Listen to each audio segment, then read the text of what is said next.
Hello friends, आज हम शुरू करेंगे Rolle's theorem plus concept and questions. इसमें जानेंगे हम लोग कि रोल्स थ्योरम क्या है और क्या कॉन्सेप्ट है और क्या क्वेश्चंस हैं। ठीक है, बेसिकली हम कॉन्सेप्ट एंड क्वेश्चंस के थ्रू जो है इसको कंप्लीट करेंगे और जिससे कि कंप्लीट करेंगे कि ये रोल्स थ्योरम क्या है। देखिए, रोल्स थ्योरम जो है बहुत इंपॉर्टेंट है, क्लास 12th, ग्रेजुएशन, इग्नू जैसे टॉपिक्स में पूछा जाता है। ठीक है ना, तो देखते हैं इस पर। पहले कॉन्सेप्ट समझते हैं क्या है ये।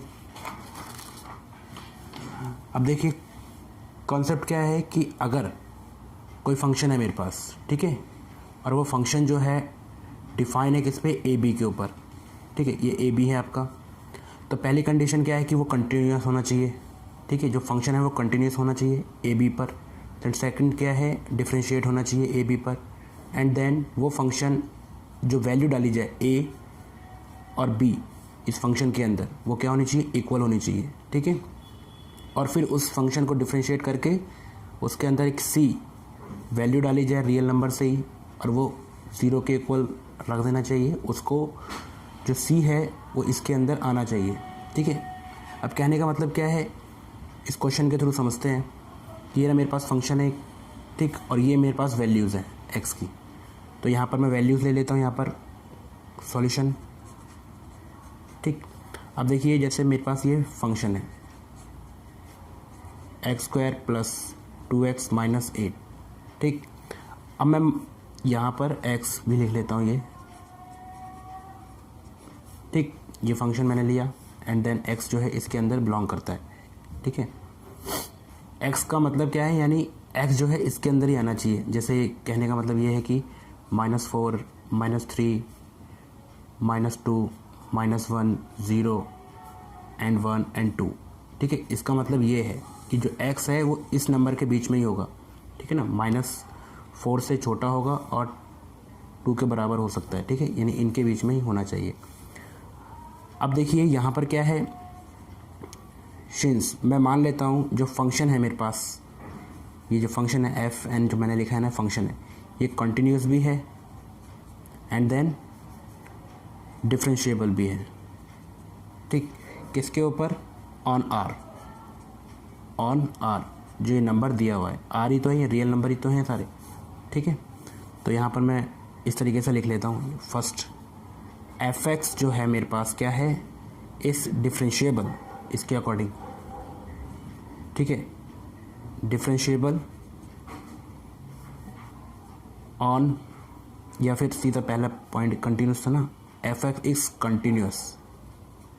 ठीक है, कंटिन्यूस लिख लेता हूँ इन ए एंड बी। ठीक है, ए एंड बी की जगह मेरे पास क्या है यहाँ पर, 4 एंड 2। ठीक है, तो इसकी जगह मैं 4 एंड 2 लिखूँगा। ठीक है, ये याद रखना। सेकंड क्या है, एफ एक्स इज डिफरेंशिएबल। ठीक है, इन कहाँ पर डिफरेंशिएबल हुआ है, इस पॉइंट पे, -4 एंड 2। ठीक है,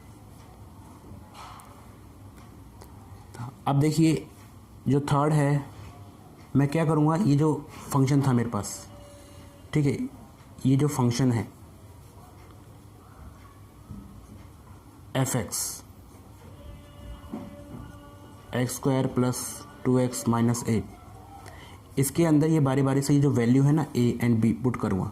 अब जैसे मैं यहाँ पर -4 पुट कर लेता हूँ, तो देखिए जैसे ही मैं -4 का स्क्वायर प्लस 2 -4, और जब इसको पुट करूँगा तो जो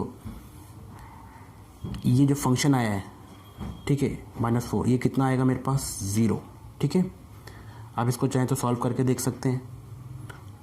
एंड देन यहाँ कर लेता हूँ मैं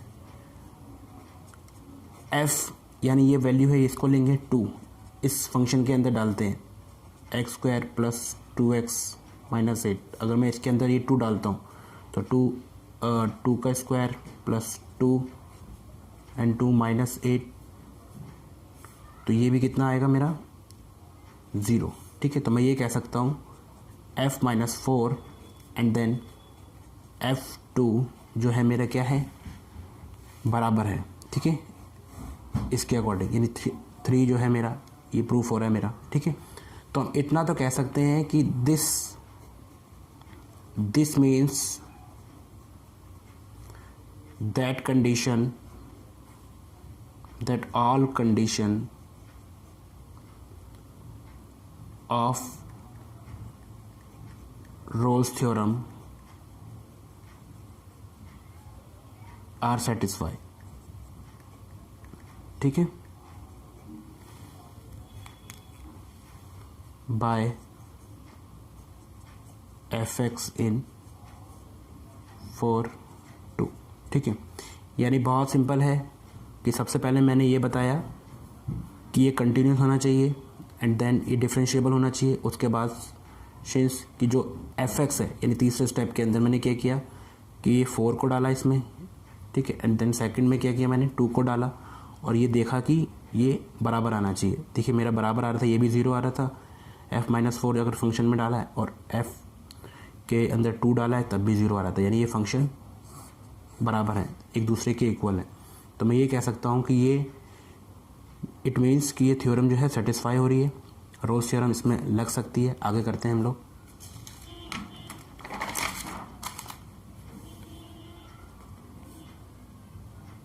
इट एग्जिट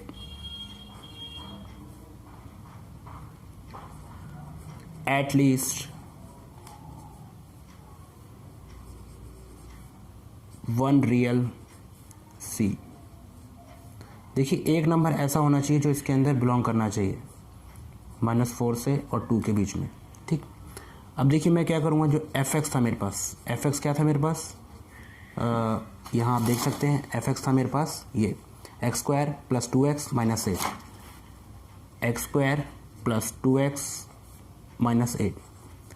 इसको मैं डिफ्रेंशिएट कर देता हूँ. ठीक है, डिफ्रेंशिएट कर देता हूँ विद रिस्पेक्ट टू x. तो ये आगे आ जाएगा 2x हो जाएगा एंड देन ये 2 बचेगा और ये 0 हो जाएगा. ठीक, अब देखिए अगला स्टेप क्या होगा, जो fx है इसको मैं क्या कर देता हूँ 0 के इक्वल रख देता हूँ. ठीक है, ये जो डिफ्रेंशिएट किया था इसको 0 के इक्वल, और यहाँ पर जो x है यहाँ मैं मान लेता हूँ ये c. ठीक है, ये c यानी एक रियल नंबर.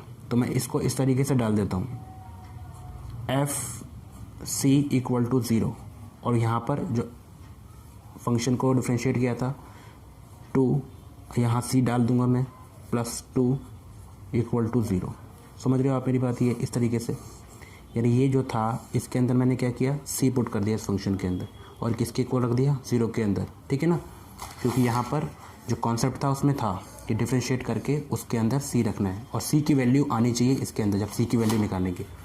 अब देखिए ये 2 जो है उधर जाएगा -2 एंड c एंड -2/2 ये कटिंग करा तो c क्या आ गया -1. ठीक है, तो यहाँ पर आप कह सकते हो c जो है आपको कितना आ गया -1. अब आप देखिए, अब जब मैंने f डिफ्रेंशिएट किया है, सॉरी यहाँ पर ऐसे f(x) मेरा क्या है, यहाँ पर c मेरा आ चुका है, रियल वैल्यू आ चुकी है. ठीक है, तो f डिफ्रेंशिएट था 2x पे. अगर मैं इसके अंदर इस फंक्शन के अंदर ये वैल्यू जो c निकला है इसके अंदर अगर मैं डाल देता हूँ -1, तो ये मेरा किसके इक्वल आना चाहिए, 0 के इक्वल आना चाहिए. 2 -1 + 2. अब देखिए ऑब्वियसली ये 0 के इक्वल आ रहा है, यानी आप कह सकते हो कि ये जो वैल्यू निकली है c की वो 0 के इक्वल आ रही है.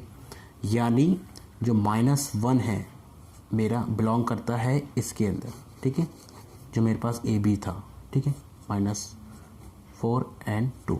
ठीक है, आप देख सकते हो कि यहाँ पर रोल्स थ्योरम जो है प्रूफ हो गया है. यानी आप लिख सकते हो रोल्स थ्योरम इज वेरीफाइड. ठीक, विच c -1. ठीक है, c जो है -1 आ गया है, इसलिए ये जो है प्रूफ हो गया. क्यों हो गया, क्योंकि देखिए ये जो फंक्शन ये जो वैल्यू दे रखी है इस फंक्शन की -4 और 2, क्योंकि ये फंक्शन पे ही डिफरेंशिएबल था और कंटिन्यूस था. तो इसको अगर मैं यहाँ खोल के अगर आपको दिखाऊँ -4 -3 -2 -1 0 1 एंड देन 2, तो देखिए जो c वैल्यू आई है वो इसमें बिलोंग करती है -1. देख सकते हो आप.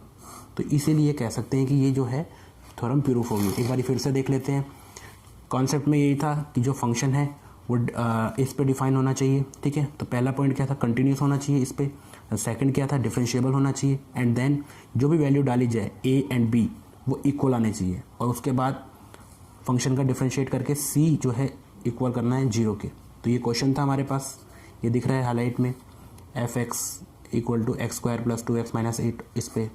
तो फर्स्ट ऑफ ऑल मैंने इस तरीके से लिया कि ये दोनों को मैंने कंटिन्यूस और डिफरेंशिएट दिखाया r पे, r मतलब ये नंबर्स हैं।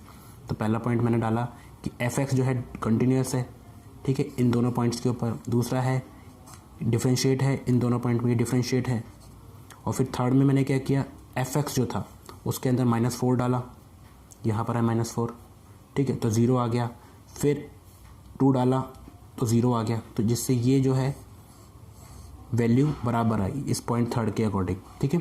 तो इसका मतलब ये थ्योरम सेटिस्फाई हो सकती है किसके अकॉर्डिंग, रोल्स थ्योरम के अकॉर्डिंग, इसलिए मैंने आगे स्टेप को बढ़ा दिया, ठीक है। अगर ये इक्वल नहीं आते तो आप कह सकते थे, अगर ये मान लीजिए जो वैल्यू डाली थी आपने a, और अगर इक्वल नहीं आते तो हम आगे नहीं बढ़ेंगे, ठीक है, यानी रोल्स थ्योरम अप्लाई नहीं होगी। अगर ये इक्वल आते हैं तभी रोल्स थ्योरम अप्लाई होती है, ठीक है।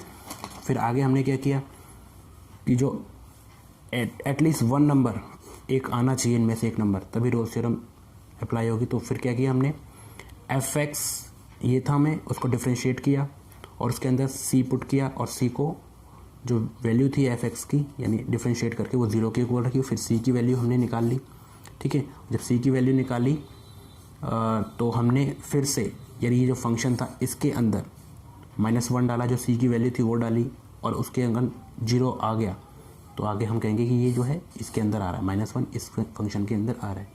तो इस तरीके से जो है रोल्स थ्योरम वेरीफाई होती है, ठीक है। और जो 1 था इसके अंदर आ भी रहा था, ठीक है ना, इस फंक्शन के अंदर।